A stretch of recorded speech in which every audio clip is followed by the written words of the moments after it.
Okay. The first question is, please introduce yourself, your age, and what island you're located on. My name is Cheryl and Hotta. I just found out I'm 68 years old last week. Happy birthday. And I was born and raised here on Maui. Okay. Describe what you do as an activist and how long you've been involved. What I do as an activist, get really stressed hearing all the heavy things that are going on to our elderly, to our children, to our land, to our water, our ocean, our people. I like to see people happy. And I would do anything to make people happy. So, because these incidents cause pain, suffering, separation, broken families, that's the stress I talk about. But I find a lot of relief in getting out there and trying to make a difference or bring awareness to whatever wrong is going on in whatever area, whether it happened 20 years ago or presently. How long have you been doing this work, do you think? I started about 3 years ago. Actually, back in 2018, my tutus are from farther out, the Honolulu side. And I ran across a scoping report that they're going to develop out there. And so I knew immediately that I have Evie out there because we used to go out there and go care for them. So that started to really alarm me. And I started to just radiate to whatever was coming out about Evie Kupuna and started to read about it, about Evie.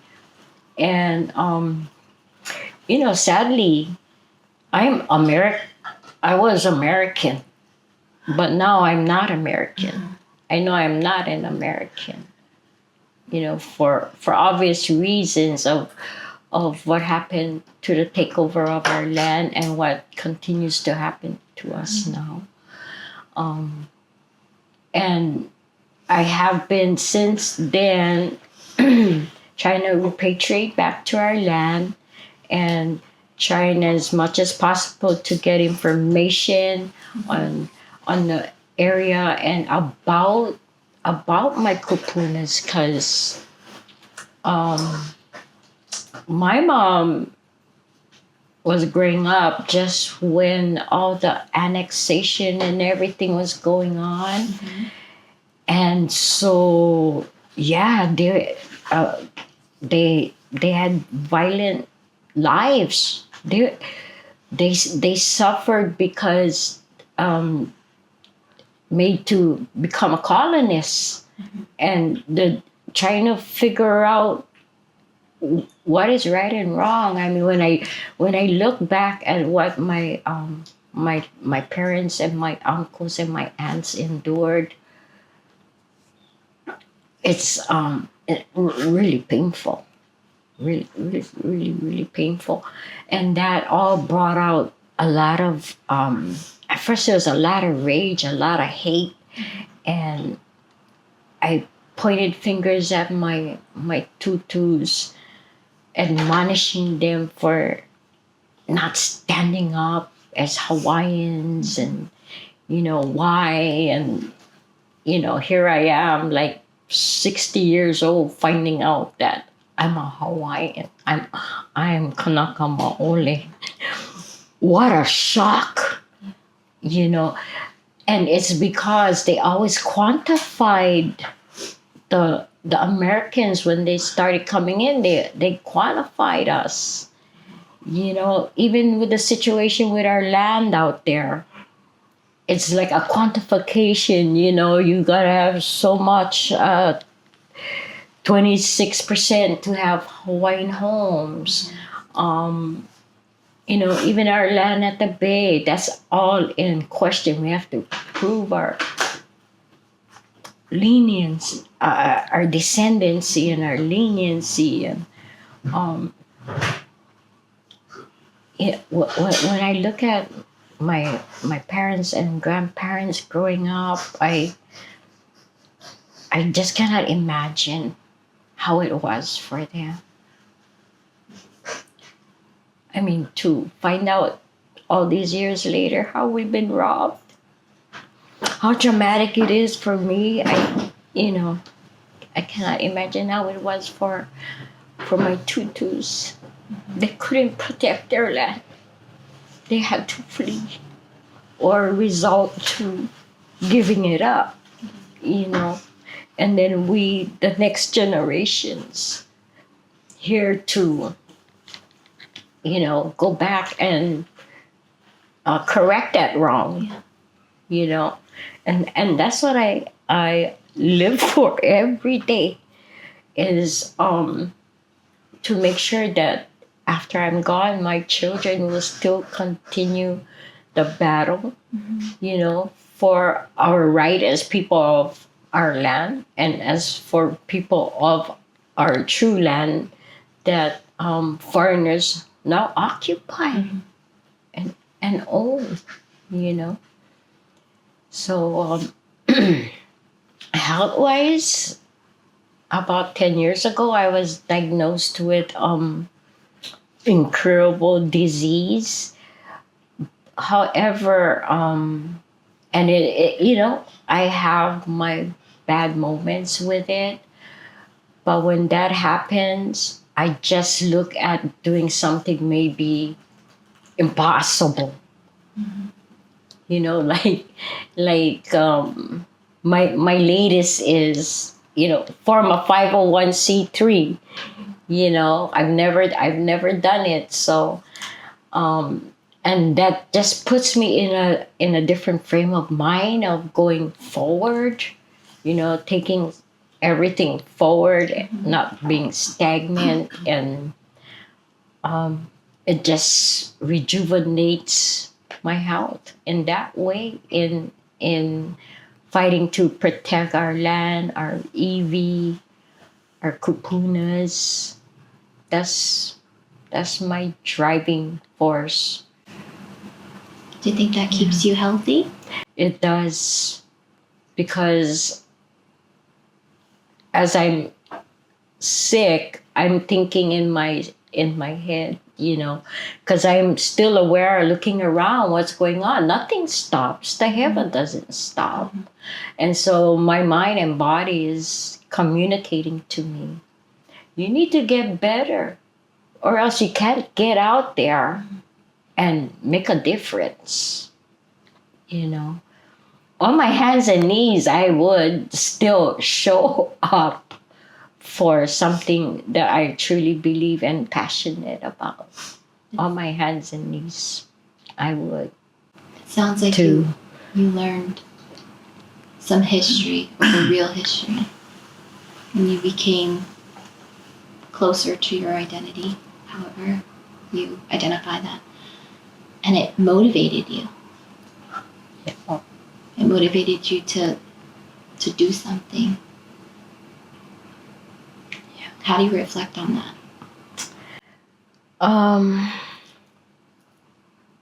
I was afraid, and as I started to go into groups that were doing the things I wanted to get involved in, I really felt inadequate because I knew nothing about nothing. Total American. I knew nothing about nothing. And so a lot of times, yeah, I felt inadequate. I felt embarrassed. But as I listened to the voices, I learned I could start to put pieces together from what I saw as a kid and didn't understand and say, oh, that's what was going on at that time. That's why Tutu guys did that. That's why they were like this. Um, and then, of course, everybody that's an activist, they're on a fast track. I mean, they want to get out there and know it all, and so they can know what they're talking about and doing. So that too was a lot of gave me a lot of energy, a lot of drive, a lot of excitement, challenge, exhaustion. But I felt that, or I feel while I'm out there, I am doing something rather than just being stagnant and not doing or saying anything. So eventually I talked myself down and said, this is like school. um, don't be too hard on yourself, because or else you don't want to go back, because it was real intimidating, because they speak Hawaiian, and they know all the gestures and the protocols, and I'm like, here I am, I'm a born and raised here, and I don't know all this, but I'm not going to say I've caught up, but I'm at a pace where I have a better vision, peripheral vision of what goes on, and how the DLNR and the BLNR and the BOR and the SHPD and the The FU. DOR and that one, how those all Together. work together as just a big beehive. Yeah.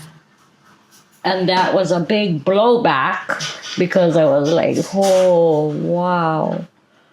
But I said, well, I like a challenge, so I'm going to stick in there. So looking back, what is the impact of your activism on the community or the issues that you deeply care about? Well, I've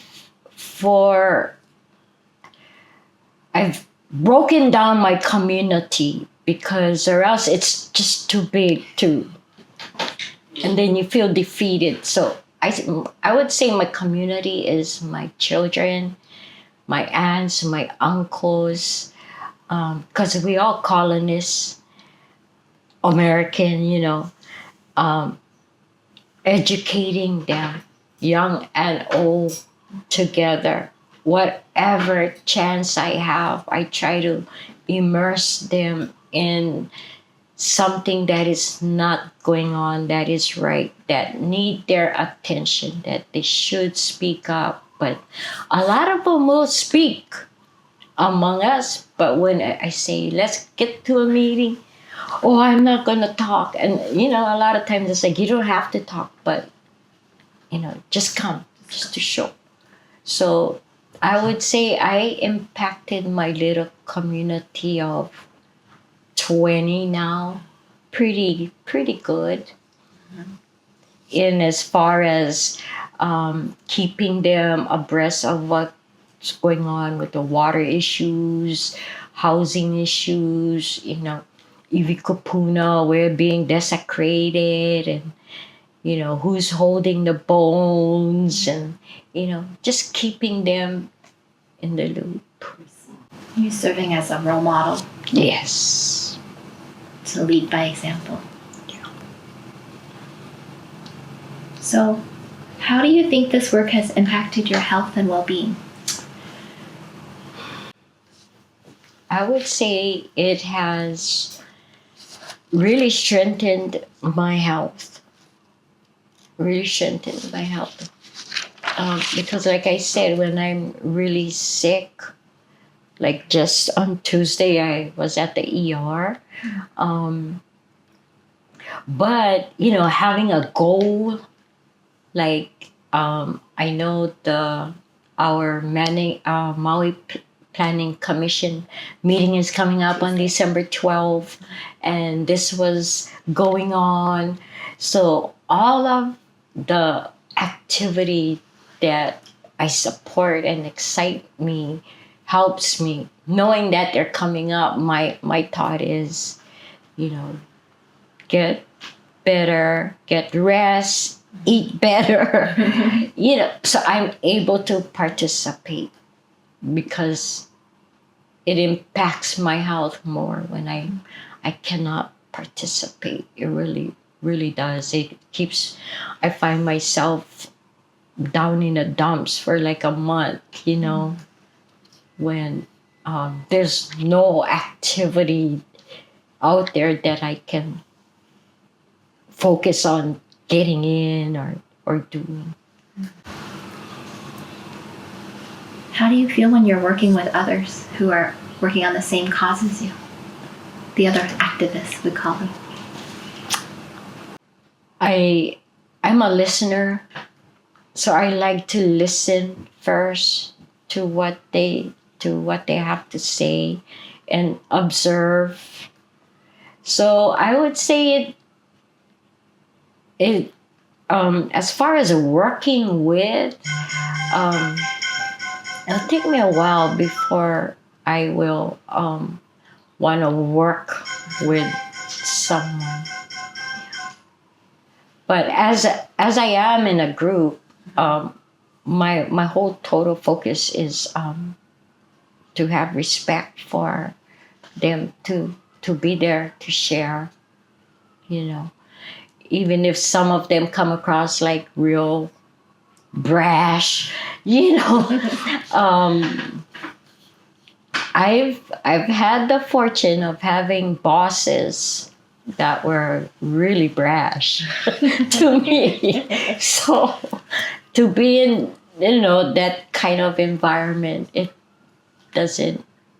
Yeah, Doesn't phase. it doesn't. For me, the thing is, oh, that person must have something really bothering me. Yeah. Yeah. I've been yelled at in the face a lot. Wow. So, But it doesn't stop you. it after a while, it was like that feeling of not succumbing to that. Not responding. Yeah. Could finally build that wall where it's feels actually pleasurable. Just like, go ahead. Are there any events or activities that you're really proud of engaging in? Yes, I am. Proud of engaging when we were able to re-enter all our EV here on Maui that was sitting on the shelves for 30 years. And to be able to learn how to write a burial treatment plan.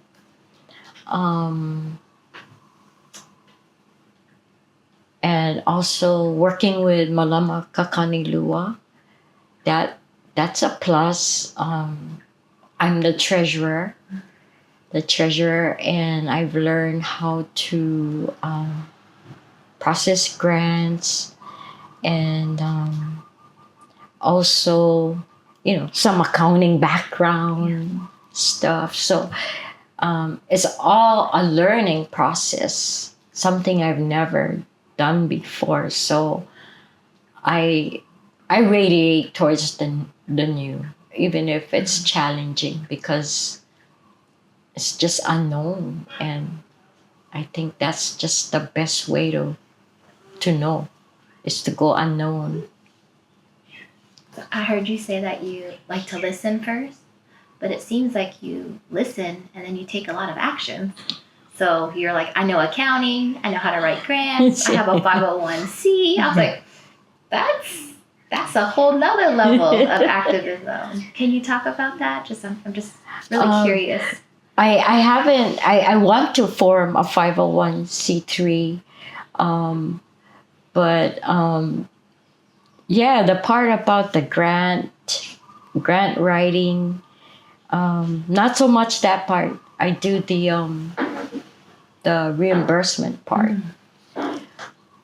which is really tricky. So it just kind of teaches you. For me, it showed me a lot of how county works. Their mindset in the way they do their numbers. I can't really translate it, but just the way the numbers work, I'm able to see how they do their check and balances on where we are as financially stable kind of stuff. What else? And then applying for grants, that's just a whole ball of wax. OHA grant, county grant, private grants, all their own, So that's a lot of fun too. Sounds like you have special skills. These sounds like special skills to me. I like to not do normal. even to cook eggs. Yeah, I just can't just cook it with salt and pepper. I gotta put something else in it, to make it different or take it up. Yeah, very creative and resourceful. That's what I see. And that is what just drives me. Sometimes it's a insatiable drive. Till I'm exhausted. And then I'm like, okay, I'm happy now because I've done it or tried to do as much as I could to get there. Have any of these events or activities caused you anger or stress? All the time. How do you handle it?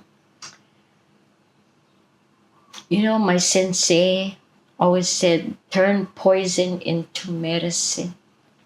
So that anger I turn it into medicine. Well, what making me angry? Mm-hmm. Because then I have the answer and then I need to correct it because only I can control stress, anger, good mood, bad mood, mm-hmm. I try to look within myself. Mm-hmm. Not so much outside because you can't control. How does this work overall impact your well-being? It helps me stay balanced.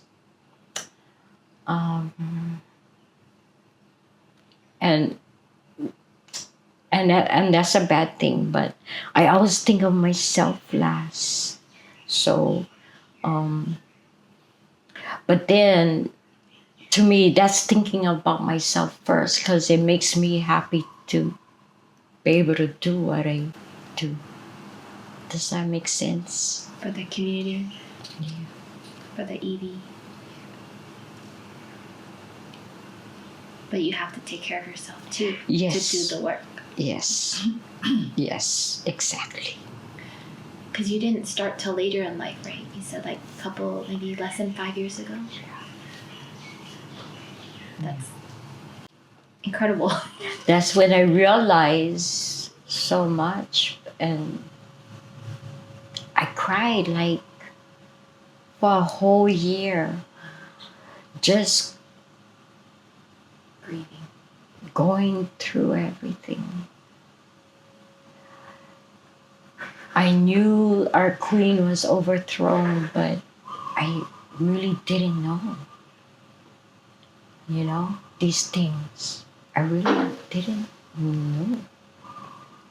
And so finally became really personal. It's really personal now for me, what they did to her. And I'm so glad I woke up and strive to make sure that my children and grandchildren all start to live their culture, really live their culture, and learn how to protect their culture. Do you think living your culture and protecting your culture also protects you? Yeah. Is there anything else you want to tell us? That I'm really honored and thankful for this time to be here with all of you and for what you folks are doing out there for us. Because, I mean, this is brand new to me to hear, you know, because it does. Stress does impact kupuna. I mean, I have my elderly aunt from Lahaina that I kept since the fire, and I had my uncle also, but he's since found somewhere else. But you know, they suffer, and you know, they don't want to burden their children that have their own young, you know, kids, and they're sickly. You know, they need a lot of attention. So I'm at home, so I don't mind, you know, taking care of my kupunas wherever they are. Even when they were in Lahaina, they needed to go to the store. Would drive all the way over there, take them to the store. You know, their health, they need massage or just anything. Is I want not kids but children to really look into the lens of being an older person down the line so they can better care for their parents. Because I see a lot of mismanagement in the elderly among the old, I mean, you know, the young and the old. And I understand because some kupunas are so rough. They're so strong. You know, set in their ways, and it can get difficult. But my one girlfriend, Carolee, I would text her, "Oh, kupuna driving me crazy," and she goes, "You know, they just need a lot of space. They just need a lot of space, a lot of quiet, but just be there when they need you." So okay. So that would be the message: is really try to take better care of your parents. I've seen too many in my own household, you know, where their children don't take good care of my brothers and sisters. I think that's okay. I'm there to take care of them. Thank you so much. Thank We're you. so honored guys. to get to listen to your journey. Thank you. Any other questions? That was awesome. All right, thank you. Thank you. I'm like